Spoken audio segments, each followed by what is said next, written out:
hiya, babe. Say, how about... Ouch. Does that answer your question, buddy? The Adventures of Maisie, starring Ann Southern. You all remember Metro-Goldwyn-Mayer's famous Maisie pictures. In just a moment, you will hear Maisie in radio, starring the same glamorous star you all went to see and loved on the screen, Ann Southern. But first, your announcer.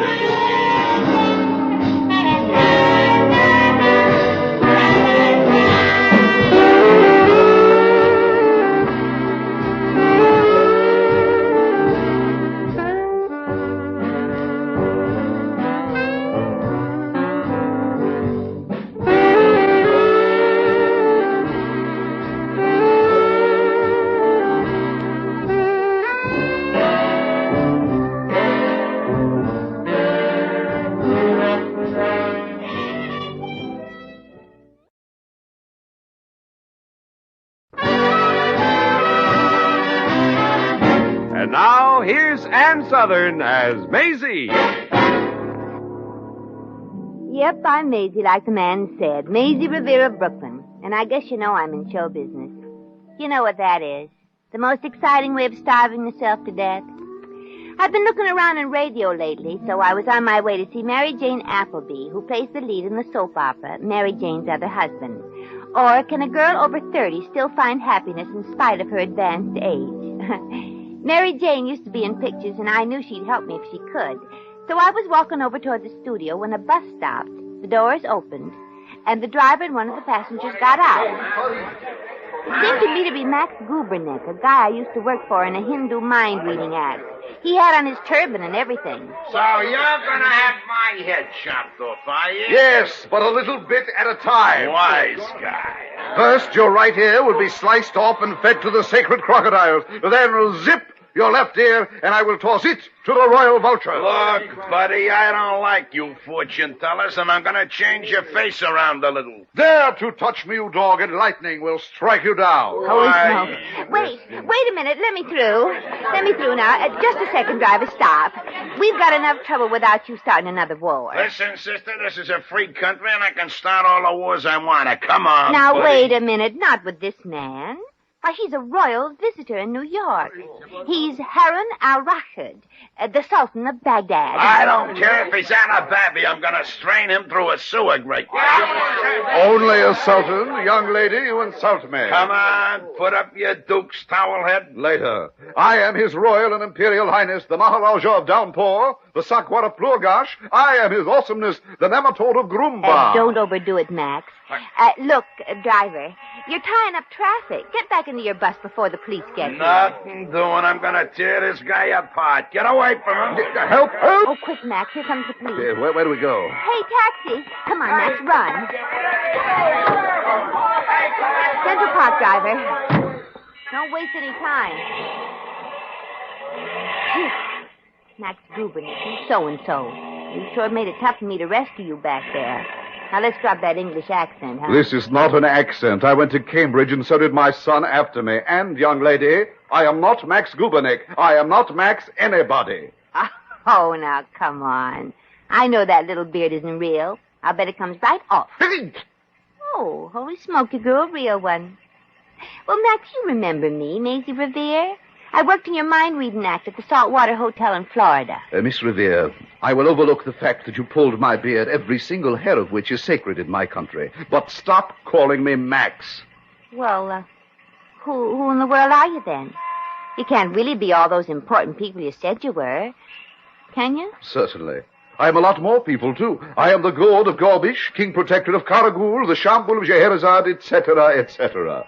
You mean you're really a high mucky muck? That is not the customary term, Miss Revere, but yes, of all the high mucky mucks in the Far East, I am of the highest and the muckiest. Gee, and I thought you were that stinker, Max Gubernick. Then why did you help me? Well, you looked like you were in trouble, and I can't keep from helping anybody who's in trouble. I guess there's a little bit of jerk in everybody, and that's how it comes out in me. Well, it was very kind of you. I'm sure I was acting very foolishly, but I am a Maharaja, and I am not accustomed to having people say to me, "Step to the rear of the bus, buddy." Well, if you're a Maharajah, what were you doing in a bus? Yeah, well, it's a long story. First, I got lost in the subway. I was observing what is called the morning rush on the platform with my Grand Vizier, Hakim. A train stopped, a door opened, a man shoved me in, the door closed, and the next thing I knew, Brooklyn. So what was wrong with Brooklyn? You are from there? I am. My, what lovely weather we're having now. Well, I think we'd better get you back right away. Where are you staying in New York? It's a little quaint place on Park Avenue. Oh, yeah, I know. Driver, take us to the Waldorf.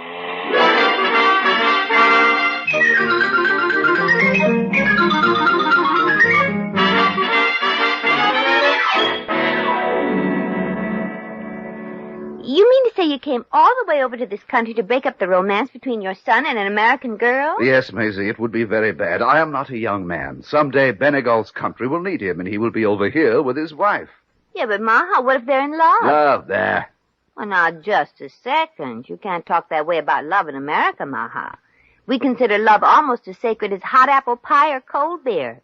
Apparently, there's no romance in your country. There you are wrong. In Downpour, the men come galloping out of the night, sweep you into their arms, and carry you off into the hills. Does that happen to women anywhere in this country? It does if they walk down Hollywood Boulevard alone. But, getting back to your son, Wow. What's the matter, Maisie? Well, that peculiar fragrance. I know I'm wrong, but it smells like there's a camel around here. There is. Don't you like the aroma? No, it's a little too gamey for me. I remember a circus I was in once. Whenever a camel walked into the tent, the goats fainted. Well, I take him with me because he reminds me of my native country. Where is he? In the next room, on the other side of that door. Which door? Oh, oh yeah, of course. The one that the paint's peeling off of. Well, getting back to your problem. Yes, Maisie. What would you do in my place? The girl is just a fortune hunter. I have checked on her family. They have at the most 2 or 3 million. Oh, paupers, huh? The girl would not be good for him, Maisie. She would ruin his life, and he would ruin our country. I must think of my country, Maisie. Well, something ought to be done to break it up, then. Exactly. It would be a service to your country as well as mine. Would you do it, Maisie? Well, gee, I don't know. You wouldn't like the girl. I hate to see a nice guy get hooked. Of course. If I thought they were really in love, it would be different. Okay, I'll do it. I'll see what I can do to break it up. Oh, thank you, Maisie. You are as generous as you are beautiful. Well, thanks. Excuse me while I ring for my Grand Vizier Hakim. Command me, your imperial awesomeness. Hakim, see that Miss Revere is driven to where my son Benegal meets with that girl. She may have anything she needs. It shall be as you say, O soaring eagle of the mountains, most noble collector of the sacred camel hair, conquering dove of the east, and keeper of the golden bee stings. Anything you would like Hakim to do, Maisie? Well, I suggest he'd burn some old tires and feathers in the next room to cover up the smell of the camel. It shall be done, glorious one. No, I was just kidding. But before I go to see the girl, could I, powder my nose and sort of fix up a little? Of course. Right down the hall and turn to the left. You can't miss it. Thank you. I'll be right back. Yeah, Hakim? Command me, protector of the silver snails. Bring the soft pigeon of the West, the beautiful Miss Revere, back here if she accomplishes her mission. It shall be as you say, O angelic sprinkler of the royal bamboos, most noble and generous. Hakim, stop wasting my time with my long titles. And if the girl does not accomplish her mission... Yes? Bring her back here anyway for my imperial disapproval. It shall be as you command, O feeder of the royal vultures.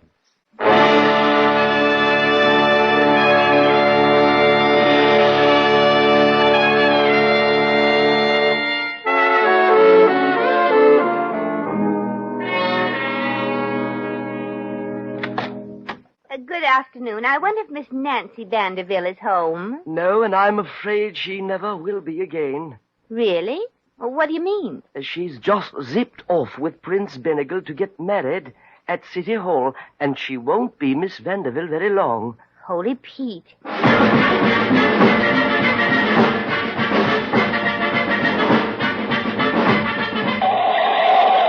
Darn that stoplight.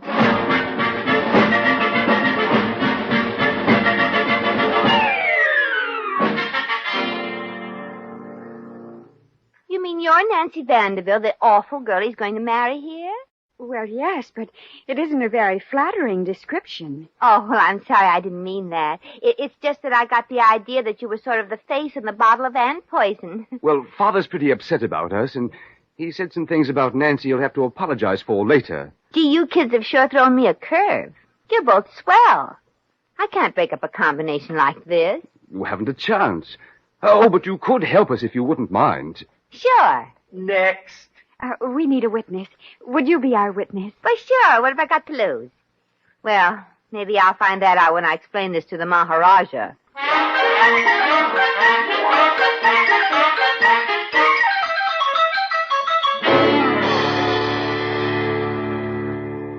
And then what happened? Well, they went on with the ceremony. You know, you've been married. Yes, many times. I stopped counting at 25. You ought to write a book. Believe me, I could write a book. But to go on, you did not stop the ceremony? No, I was a witness. I gave both of them away. A witness? You mean you helped them? Yes. And they're both nice kids, Maha. You like that girl. I will not like her. You buzzed for me, your lofty eminence. Hakim, when we came to this country, did you bring your executioner scimitar? Executioner scimitar? Now, wait a minute. Ah, but of course, magnificent. One never knows when you will need it to solve some weighty problem. I need it now. Not for me. I was just trying to help. You have ruined me and my country, and the penalty for that is death. But you can't do this. I'm an American citizen. That's right. Yell all you want to, Miss Revere, because whether you like it or not, you're going to lose your head. Oh, this is terrible. I just got a new permanent last week.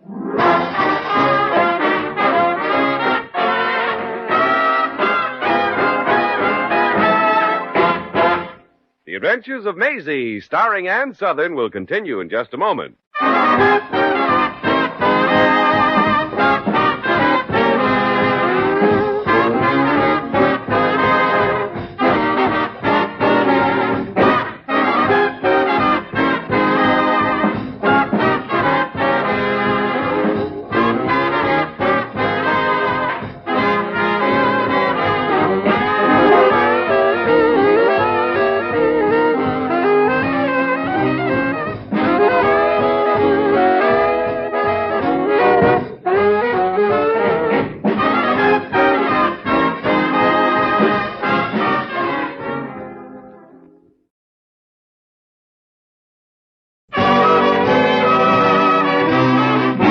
Now, back to Maisie.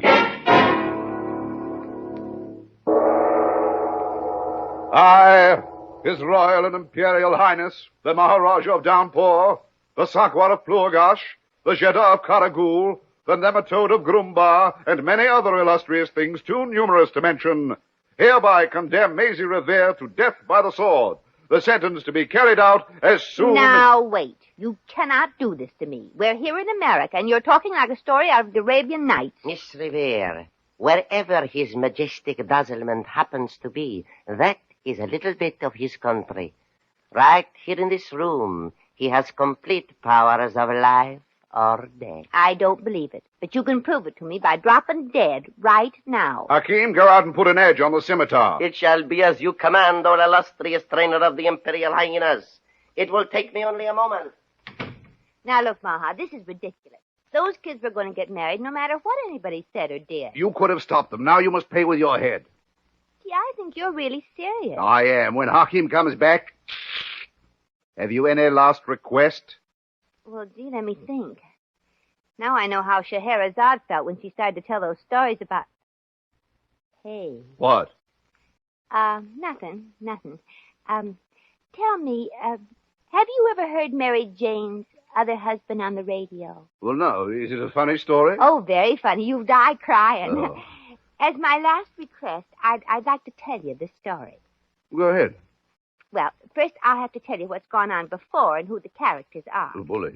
Now, Mary Jane's other husband is the story of a loyal, sweet, self-sacrificing, lovable Mary Jane who, thinking her insane first husband had died when he jumped into an active volcano, has married again. only to find that Derek is still alive and is demanding money from her as the price of silence. Oh, no. Her second husband is Tom Caswell, the handsome bank president, who married Mary Jane on the rebound when he was jilted by Serena Van Cleve, the beautiful, voluptuous heiress, who, hoping to win Tom back, has annulled her marriage to Count Matza von Kreplach, an agent of the Black Hand, who knows that Mary Jane's weak younger brother, Jimsy, a cashier at the bank, was smuggled out of a penitentiary in a bass drum by Ozzie Radcliffe, a devil-may-care orchestra leader who's in love with both Mary Jane and Serena. Oh, this sounds very good. Well, you'd better get a pencil and paper and take notes. In a minute, this is going to get complicated. More complicated? Oh, sure. Now, Jimsy tells Mary Jane that Count Kreplach has forced him to steal $200,000 from Tom's bank and bet it on a horse. Aha. When she goes to explain to Tom, she finds Serena in his arms. Serena tells her that Ozzie, in a moment of overindulgence, has revealed Jimsy's prison background. Oh, this is exciting. And Tom tells her that he has an appointment with Derek in the morning. She goes to the hospital to get advice from young Dr. Sharp. But believing the lies an insanely jealous nurse has told him, he rudely refuses to talk to Mary Jane. Oh, the cad. Crushed, she goes home. And nearly hysterical, she gets out a revolver and puts the gun barrel in her mouth. The executioner seemed very sharp, oh blindingly magnificent one. Slowly, her dainty finger tightens on the trigger. There's a deafening explosion. Listen in tomorrow for another exciting chapter of Mary Jane's other husband. But what happened? What's the rest? Did she kill herself? Well, I'm not going to tell you while Hakim is standing around taking practice swings with that king-size meat cleaver. Shall I proceed? Oh, most merciful and gently of kings. No, get out, get out. Maisie, go ahead with the story. But your highness... Get out before I command you to slice off your own head. Come back later. Go on, Maisie. She put the gun in her mouth and pulled the trigger. What happened? She missed. Oh, what a letdown. Hakim, come back. Shall I proceed? Yes. And now wait. Suddenly one of the curtains bellied out and a body fell into the room. It was Derek. The bullet she'd meant for herself had struck him. Was he dead? Was she a murderer? Should she let him die and thus be released from the terrible hold he has over her? Let him die. Hakim, get out. As you command, your highness. Don't come back for over an hour. Go ahead, Maisie. Tell me more. Well, as Mary Jane stood there trembling, looking down at Derek, she heard a sound behind her. Quickly she turned around and then screamed as she...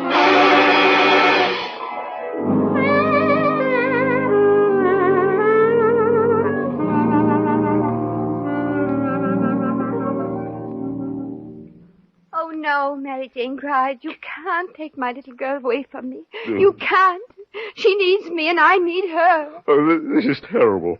And as the jail matron led Mary Jane weeping from the courtroom, her little girl, the only one in the whole crowd who sympathized with her, held out her arms and called, Mommy, Mommy, oh, please come back, Mommy. Oh, how could they do that to a sweet, loyal, self-sacrificing, lovable woman like Mary Jane? Oh, I can't stand to think of people treating her like that. Say, if we turn the radio on right now, we can just hear the tail end of today's show. Oh, that would be wonderful. I know the woman who plays Mary Jane on the radio. She's a wonderful girl. I'm crazy about it. Oh, the poor woman. It's coming on now. Listen. Well, Mary Jane, are you still determined to take this foolish step? Yes. I've made up my mind, Tom. It's the right thing. The good thing to do. You realize that you can't expect no help from me, of course. Well, Tom, I had hoped that perhaps, somehow... It's out of the question. Then I will go alone, if I have to. You know what this means? The whole town will turn against you. You won't have one person to be your friend. No, not even your own daughter. Oh, Tom! I'm giving you one more chance, Mary Jane. Well, I see you are not interested. Good day, then. Goodbye, Tom.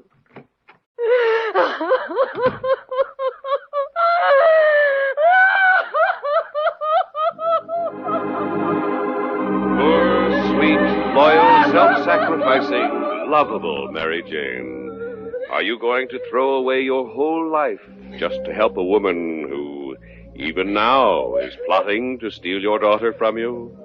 And what about Dr. Grumbacher? What will he say when Stella and Tex tell him the news about Commander Carey? Where will Angela St. John fit into this picture? And will the narcotics agents release the trumpet player Henry Embouchure? Don't forget to listen when... Now, wasn't that beautiful? Well, who are all those new people? I never heard of them. How would you like to meet Mary Jane, Maha? Oh, Maisie, I would love it. Such a lovely voice, such a sweet personality. You will fix it up? We could go out to dinner somewhere. And why don't we invite your son and your new daughter-in-law if we can find them? Never. But I've decided not to chop your head off. Well, thanks, oh soaring buzzard of the East. Instead, I will put you in the room with that camel and stifle you to death.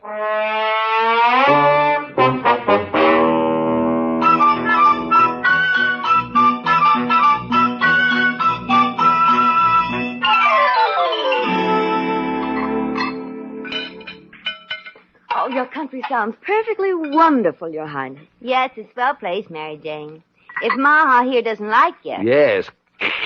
he's never yet lost an argument on his home field. Oh, please, Maisie, have the kindness to stop telling the truth about me. Oh, Maisie, I'm sure you're exaggerating. His Highness seems very sweet and very charming to me. Oh, thank you, Mary Jane. And please, don't call me my Highness. No, you can call him Maha, or Roger. Please, Maisie, let me give her permission. Well, suppose I call you, Darling would be nice. how about Tom? Not after the way he acted today. Well, we can think about it later. We're all going to see a new musical comedy. Oh, good. Did you get 3 seats for it? No, I like to be comfortable, and I don't like people stepping on my toes. So I bought the entire 5th, 6th, and 7th rows, and we can sit in the middle.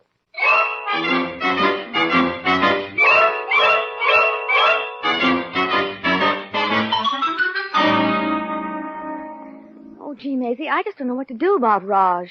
I really am crazy about him, but you suppose we get along? I wouldn't worry a bit if he'd unbend a little and give his blessing to his son and daughter-in-law. He seems to be in love with me. But he's been an absolute ruler for so long. Oh, I'm sort of scared. Oh, that may be the kids now. I told them to come here to your apartment. Oh, hello, Maisie. Hello, Maisie. Hi, kids. I want you to meet Mary Jane. She may be your new mother. Hello. Listen, just after we came in, Father's car pulled up outside. So he's right behind us. Oh, well, then hide in there in the bedroom. Quick. Okay. And good luck, Mary Jane. Thanks. Now, remember, Mary Jane, you've got to insist that he give his blessings to the kids. Oh, but Maisie, what if he refuses and goes away?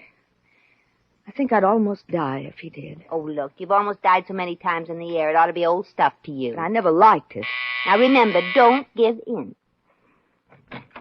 Darling. Oh, Mary Jane, my cooing white dove of the West, my adored one, my sweet, loyal, hello, Maisie. Hello, Maha. What are you doing here? I have something very important to say to Mary Jane. Yeah, I know. You can talk to me about it. I'm sort of her agent. Mary Jane, you must tell me now. Will you marry me? Oh, yes, darling, of course. But, there's one condition. What is it? You've got to give your son and his wife your blessing. Yes, it's the right thing to do, Maha. I'm sorry, I cannot do that. Look, Mary Jane, look at the ring I have for you. A star sapphire. Oh, it's lovely. Jeepers. It's big enough to be an insulator off a telephone post. Mary Jane, darling, please do not insist on what you have asked. Well, she's got to insist on it. If there isn't enough love in your heart for your son, how can there be enough for her? Is this your final answer, Mary Jane? You don't want the ring? What isn't the ring? But it's my final answer. I'm sorry, but I must go then. Goodbye. Oh, Maisie. Oh, he's gone. He's gone. Oh, stop crying. But he was so sweet and so nice in so many ways. I've got to stop. No, you mustn't. If he loves you, he'll be back. Or do I sound too much like your soap opera?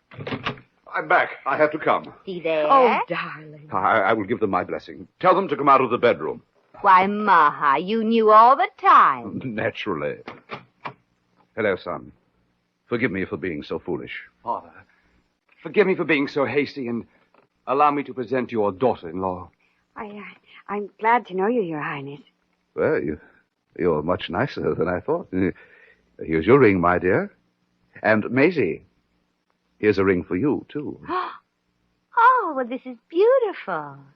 Why, Maha, this is the first time I ever had any jewelry worth more than $10 at a hawk shop. Oh, isn't this wonderful? You know something? If I heard this on the radio, frankly, I wouldn't believe it.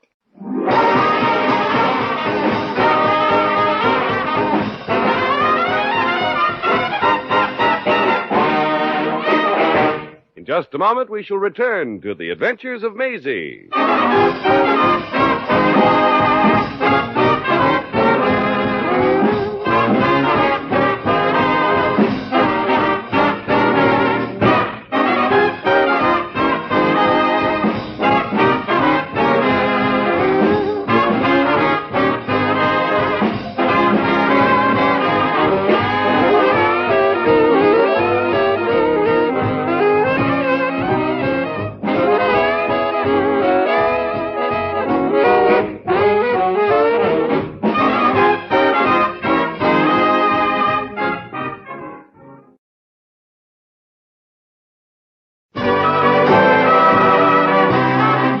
And now, once again, here's Maisie.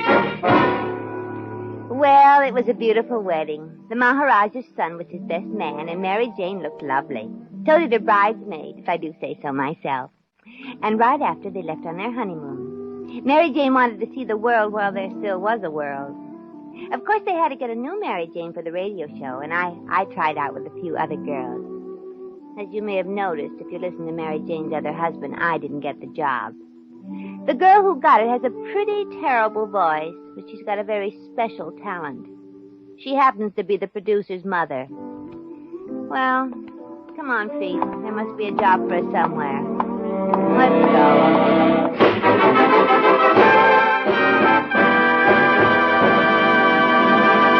You have just heard The Adventures of Maisie, starring Ann Sothern.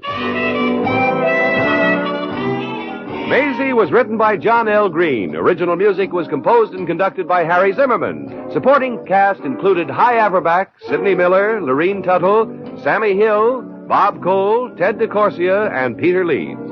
John Heaston speaking.